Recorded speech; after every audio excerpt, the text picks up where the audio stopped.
अस्सलामुअलैकुम प्यारे बच्चों। हम एक्सरसाइज 9.1 पढ़ रहे हैं, ठीक है। इसका हमने आज क्वेश्चन नंबर 3 करना है।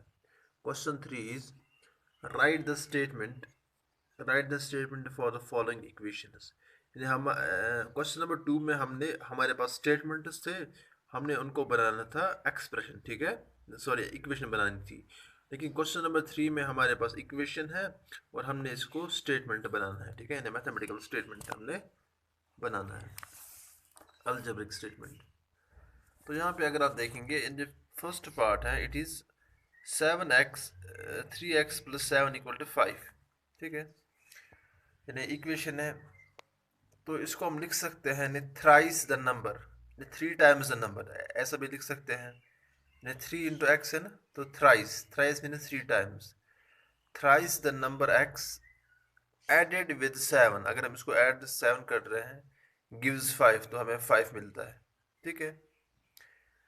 इसी तरह नेक्स्ट पार्ट जो है 6m इक्वल टू 18, यानी 6 टाइम्स नंबर m, यानी जो m है ये मतलब वेरिएबल है। अगर हम इसको 6 टाइम्स हम लेंगे, ठीक है, 6 टाइम्स लेंगे तो वी गेट 18, तो इसी को हमने लिखा है इसी तरह 6 times number m gives 18। C part देखिए 4 10 इक्वल टू 0, 40 इक्वल टू 0। तो यहाँ पे हम काम करेंगे सिर्फ 4 टाइम्स नंबर टी, 4 टाइम्स, क्योंकि 4 जो है मल्टीपल है टी के साथ, 4 टाइम्स नंबर टी गिव्स 0, तो हमें 0 मिलता है, ठीक है। इसी तरह जो डी पार्ट है, D part is x upon 4 minus 10 equal to 0। यहाँ पे हमने वेरिएबल को x को हमने 1/4 पार्ट किया है, ठीक है। तो इसको हमने लिख लिया 1/4 of x, 1/4 of x subtracted by 10, और इसको हम 10 सब्ट्रैक्ट कर रहे हैं गिव्स 1, तो हमें वहां पे 1 मिलता है, ठीक है। इसी को बोलता है मैथमेटिकल अलजेब्रिक स्टेटमेंट लिखना है। अब उसके बाद क्वेश्चन नंबर 4 पे देखेंगे। Question 4 is solve the following equation by the trial and error method, by the trial and error. देखिए यहाँ पे हमने इक्वेशंस को सॉल्व करना है ट्रायल एंड एरर मेथड से, ठीक है। हमने एक्स का वेरिएबल का वो वैल्यू फाइंड करना है जो इक्वेशन को सेटिस्फाई करेगा, ठीक है, यानी वही उस इक्वेशन का सोल्यूशन होता है। यानी we try different values of x to find L H S equal to R H S, ठीक है, यानी हम मुख्तलिफ वैल्यूज ढूंढते हैं, ठीक है, एक्स के, ताकि जो लेफ्ट हैंड साइड है यानी एल एच एस जो है it is equal to R H S, यानी वो राइट हैंड साइड के बराबर आना चाहिए। सपोज हम एक्स का वैल्यू 1 लेंगे, ठीक है। अगर हम एक्स का वैल्यू 1 लेंगे तो वो 1 इसमें हम पुट करेंगे, ठीक है, तो इक्वेशन बिकम्स 3 इंटू 1, यानी 3x है ना, तो 3 इंटू 1 प्लस 1, ठीक है, इक्वल टू 10, यानी एक्स का वैल्यू इस गिवन इक्वेशन में हमने पुट किया, 3 1 जार 3 प्लस 1 इक्वल टू 10, तो 3 प्लस 1 इक्वल टू 4, यानी 4 is not equal to 10, 4 is not equal to 10। तो यहाँ पे हम देख रहे हैं कि 4 10 के बराबर नहीं है, तो ये x का value left hand side is not equal to right hand side, x का जो 1 वैल्यू है it is not solution of the equation, तो ये सोल्यूशन नहीं हो सकता, ठीक है। तो ये इस गिवन इक्वेशन का सोल्यूशन नहीं हो सकता। अब हम ट्राई करेंगे कोई दूसरा value. Suppose for x equal to 2, अगर हम 2 x का वैल्यू 2 मतलब लेंगे तो इक्वेशन क्या बनेगी 3 इंटू 2 प्लस 1, ठीक है। तो x का वैल्यू 2 इसमें पुट करना है गिवन इक्वेशन में, यानी 3 2 ज़ा 6, 3 इंटू 2 हो गया 6 प्लस 1 इक्वल टू 10, तो 6 प्लस 1 हो गया 7, यानी 7 जो है 7 इज नॉट इक्वल टू 10, पता है। तो यहाँ पे left hand side is not equal to right hand side. तो यहाँ पे दो दो केसेस में हमने देखा था एरर, यानी यहाँ पे गलती हुई है ना, लेकिन फिर भी हम कोशिश कर रहे हैं कि कोई दूसरा वैल्यू मत होगा। देखिए फॉर x इक्वल टू 3, अगर हम x का वैल्यू 3 लेंगे, ठीक है, 1 भी हमने लिया, 2 भी लिया, 3 भी लिया, आप पहले स्टेप में ही x का वैल्यू ना सही वैल्यू ले सकते हैं। फिलहाल मुझे असल में आपको दूसरी दिखाना था कि एरर क्या होता है, यानी आपने फर्स्ट ऑफ ऑल ट्राई करनी है कि किस वैल्यू पे, यानी जो 7 है ना, 7 इज अप्रोचिंग टू 10, तो यहाँ पे देखा था 4 जो है 4 थोड़ा दूर था 10 से ना, लेकिन 7 जो है ना इट इज अप्रोचिंग, ये 10 के नज़दीक आ रहा है। अगर अगर हम x का वैल्यू 3 देंगे, अब देखिए इक्वेशन बिकम्स यानी इसी गिवन इक्वेशन में हमने x के बदले 3 लेना है, 3 इंटू एक्स है 3 इंटू थ्री, 3 3 9 प्लस आएगा 1 हो गया 10, ठीक है, यानी 3 3 9 प्लस हो गया 10।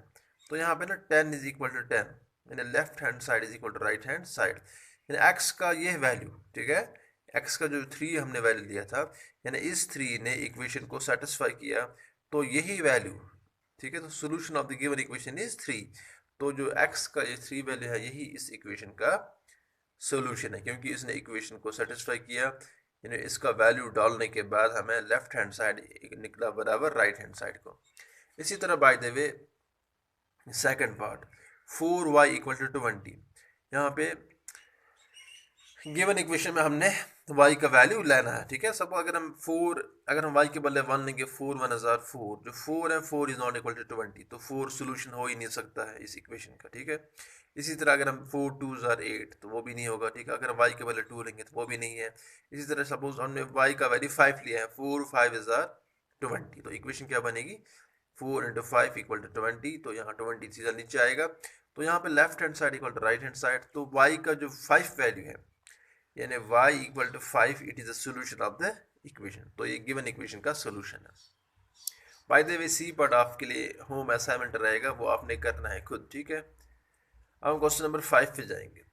Question 5 is use the systematic method to solve the following equations, यानी हमने सिस्टमैटिक मेथड यूज करना है ताकि हमने इन इक्वेशंस को सॉल्व करना है।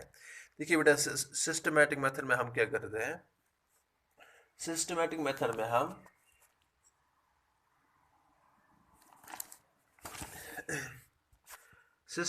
में हम in to solve a linear equation using systematic method we add subtract multiply और divide both sides of the equation by the same number, ठीक है।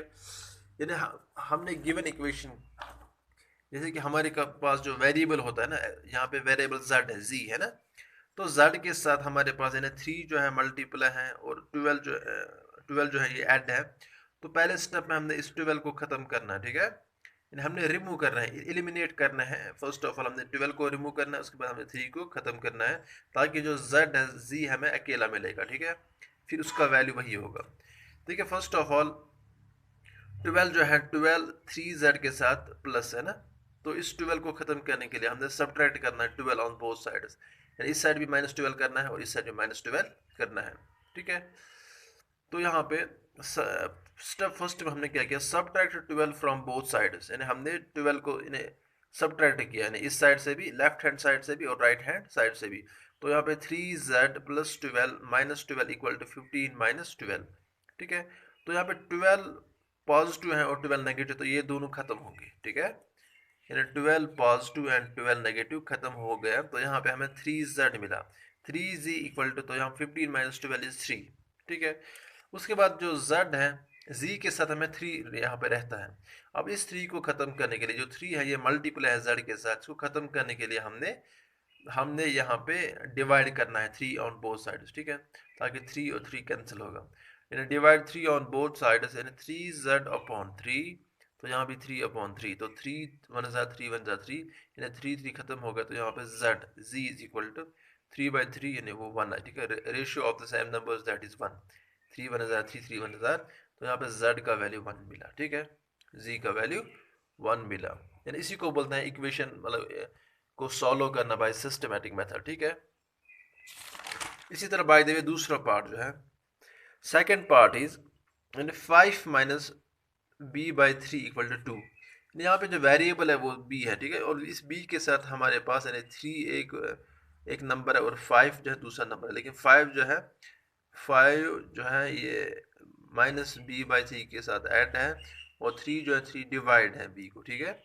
पहले स्टेप में हमने 5 ख़त्म करना है, ठीक है, 5 जो है पॉजिटिव वैल्यू, ठीक है, हमेशा जो साइन है, साइन नंबर के लेफ्ट साइड में देखते हैं, जो 5 है इट इज़ पॉजिटिव, तो इसको ख़त्म करने के लिए हमने -5 ऑन बोथ साइड करना, ठीक है, सब्ट्रैक्ट -5 फ्रॉम बोथ साइड्स, ठीक है। तो आप ऐसे भी लिख सकते हैं, ऐड -5 ऑन बोथ साइड्स भी लिख सकते हैं। तो यहाँ पे ना 5 ऑलरेडी पॉजिटिव है, तो इसको हम माइनस यहाँ से लिखेंगे, यानी 5 -5, तो -b/3 इसी तरह लिखना है। तो यहाँ पे 2 -5, तो इस साइड से भी हमने -5 किया, ठीक है, यानी यहाँ भी हमने -5 किया और यहाँ इस साइड भी हमने -5 किया। तो ये 5 जो है 5 पॉजिटिव है और 5 जो है 5 नेगेटिव है, तो यहाँ पे ना +5 -5 कैंसिल होगा, ठीक है। और यहाँ पे 5 -2 जो है वो 3 आएगा, लेकिन -3, ठीक है। अब यहाँ पे b/3 बचा, लेकिन माइनस, ठीक है, यहाँ पे -3 बचा। तो यहाँ पे ना हम माइनस को ख़त्म करने के लिए हम दोनों साइड से -1 से मल्टीप्लाई करते हैं, ठीक है। -1 से मल्टीप्लाई करते हैं ताकि माइनस माइनस प्लस होगा, तो ये दोनों कैंसिल होगा, ठीक है, माइनस माइनस खत्म हो गया। तो यहाँ पे हमें b/3 मिला और यहाँ पे हमें 3 मिला, ठीक है। अब यहाँ पे b के साथ यानी वेरिएबल के साथ जो 3 है ना, यानी 3 जो है ये 3 डिवाइड में है, तो इसको खत्म करने के लिए हमने मल्टीप्लाई 3 ऑन बोथ साइड्स करना है, ठीक है। तो multiply 3 on both sides we get यानी b/3 इंटू 3, यानी इस साइड भी हमने 3 मल्टीप्लाई किया और इस साइड भी 3 मल्टीप्लाई किया, तो 3 है ना, 3 1 था, ठीक है, कैंसिल हो गया। तो यहाँ पे b बचा, b इज इक्वल टू 3 9, यानी b का जो वैल्यू है सोल्यूशन है वो 9 है। इसी तरह सी पार्ट ज़रा देखिए, सी पार्ट जो है it is 20x/3 equal to 40, ठीक है। तो यहाँ पे x के साथ है ना, हियर वेरिएबल x जो है इसके साथ जो 20 मल्टीपल है और 3 जो है वो डिवाइड है, ठीक है।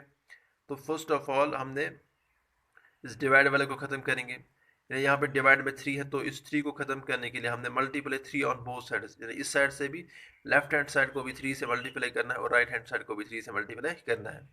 तो जो ही हमने मल्टीप्लाई किया 3 यहाँ इस साइड से भी और इस साइड से भी, तो 3 कैंसिल हो गया, तो यहाँ पे 20x बचा, ओनली 20x बचा। तो यहाँ पे 3 4 12, तो यहाँ पे 120 बना। अब इस 20 को ख़त्म करने के लिए 20x है ना, हमने दोनों दोनों तरफ से डिवाइड 20 ऑन बोथ साइड्स, ठीक है, डिवाइड 20 ऑन,